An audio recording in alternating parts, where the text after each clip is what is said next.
আজকে আপনারা আমাকে যে ফুলের মালা দিয়ে বরণ করেছেন, আমি আল্লাহর কাছে দোয়া করি আগামী 12ই ফেব্রুয়ারি আল্লাহ যেন আমার ভাগ্যে এই মালা লিখে রাখে।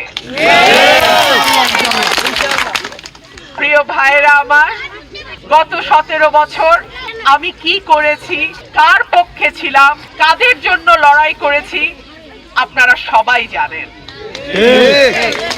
এখন হলো মিডিয়ার যুগ, সবার হাতে হাতে মোবাইল টেলিফোন, সবই দেখা যায়।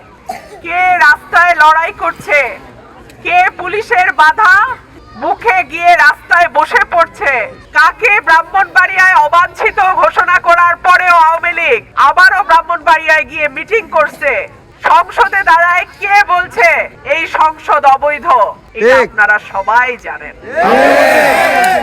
আমি এই কথা বলবো না, শুধু একটা কষ্টের কথা বলি।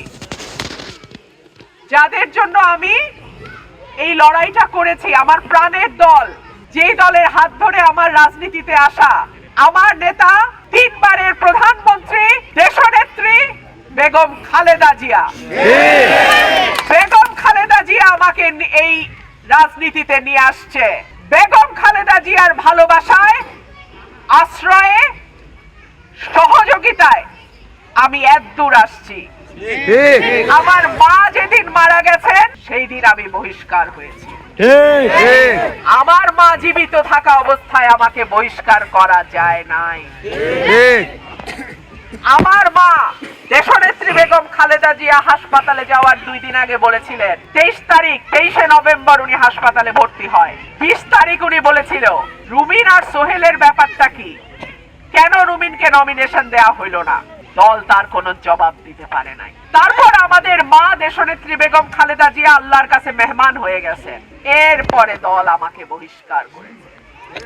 এখন আবার দল আমাকে সকাল বিকাল টেলিফোন করে,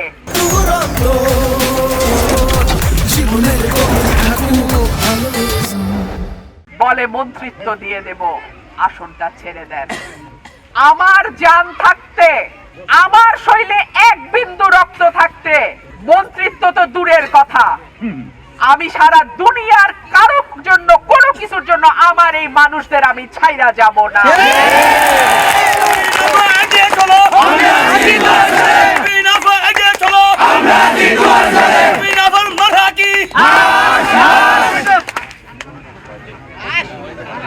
জয় এবং পরাজয় নির্ধারিত হয় উপরে, জয় পরাজয়ের ফয়সালা করেন মহান আল্লাহ, কিন্তু আপনারা উসিলা।